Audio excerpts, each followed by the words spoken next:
and I'm here to remind you of the mess you left when you went away.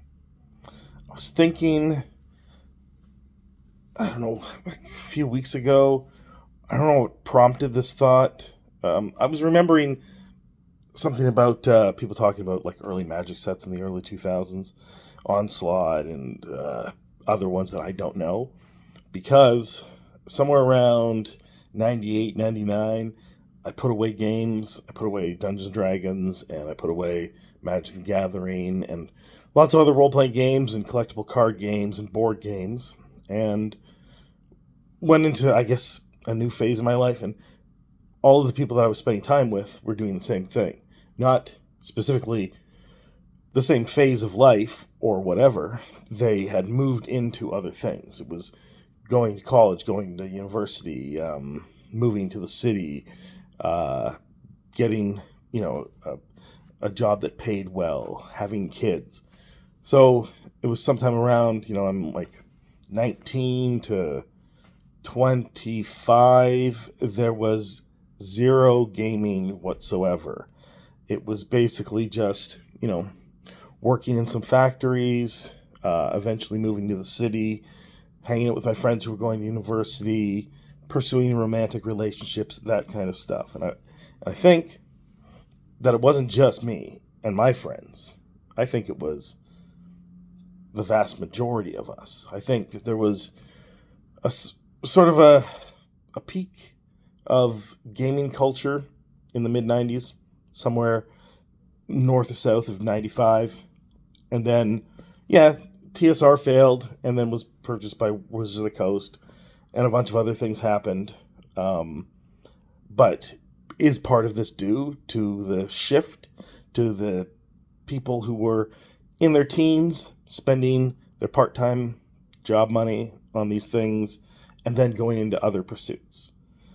And for me and my friends, we kind of got back into it in around 2005, 2006-ish. We started, it was a friend bought Munchkin, and we started playing that around a kitchen table in an apartment in Toronto. And then there were more board games. And then, I moved to Vancouver. I did some stuff working for eBay and, working as a bouncer, that kind of stuff.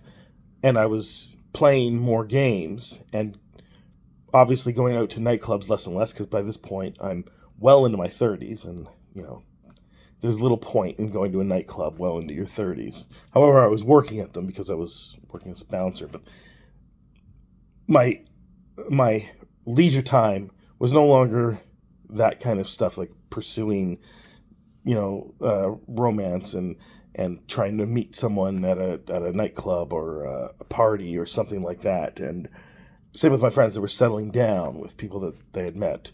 And we started having more at-home leisure around a kitchen table, which is conducive to playing games. And so I'm thinking, Magic nearly died in the early 2000s. This is according to the people that were, I guess, still in Magic in the early 2000s, which I wasn't. So I'm not even, like, I see the names of different Magic sets, and they're not familiar to me at all because I wasn't going into game stores. I might occasionally go into like a comic book shop to pick up some old back issues that I was still interested in, or, sometime around 2003, 2004, I started buying new things because I liked Infinite Crisis and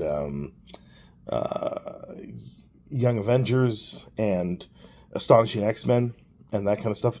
And so we all kind of dipped our toes back in the water of geek culture. But at this point, for about a few years, we've been reminded about the things that we enjoyed when we were younger through little bits in the Simpsons or Futurama or, different things mentioned in sitcoms, because these were Generation Xers, doing things that Generation Xers did, and among that was geek culture.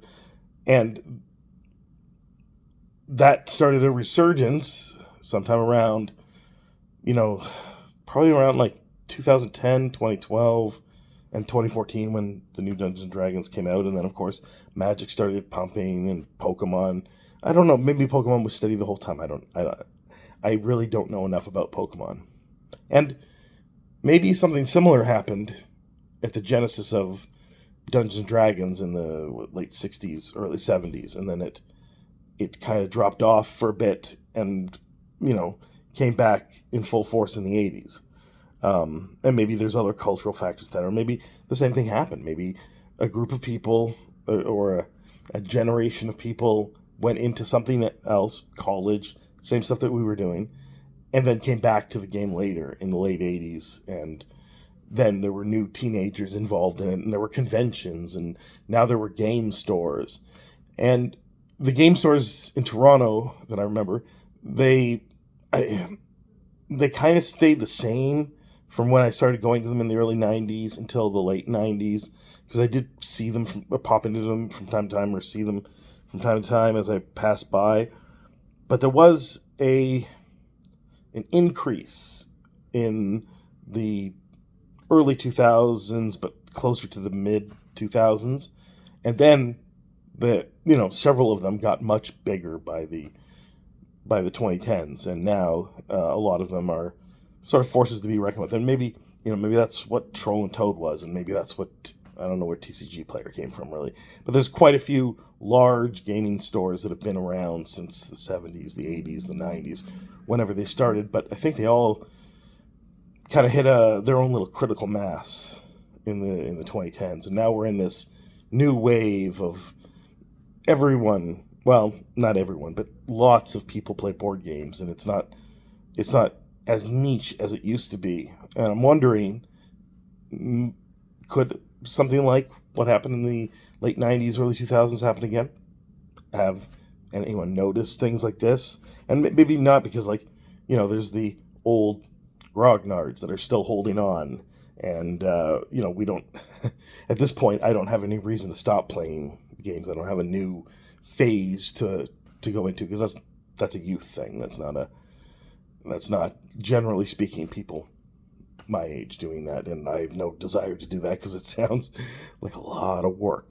If everyone remembers their 20s, it was a lot of work. It's a lot of peaks of emotion and trying to get a couple hours sleep a night to work jobs that pay very little. But anyway, if anyone was still in the hobby, like Dungeons & Dragons had something similar. Lots of people played 3rd edition and 3.5, but I don't remember as much D&D playing as there is now, or there was in the 90s. I think there was a little bit of a lull in the early 2000s. But if you have direct experience with the early 2000s, I do have some friends who stayed in gaming the entire time, and so I haven't really discussed this with them about it, because I'm more curious to see people outside of my friend groups, my peers, that sort of stuff. I want to see the peers I have on the internet, and the youth of today, and how they view that time period in the early 2000s with gaming. So let me know your thoughts about that, because this is something that fascinates me. History always fascinates me, but a direct history that I connect to especially. And I'm sure a lot of you might be fascinated by the results too. So people's experiences in the comments below might be antithetical to yours. Don't worry about that, because that happens. So I just want to see what people's experiences were, and hopefully enough people watch this and enough people comment on it that I get a good picture, because I just want to see. Thanks.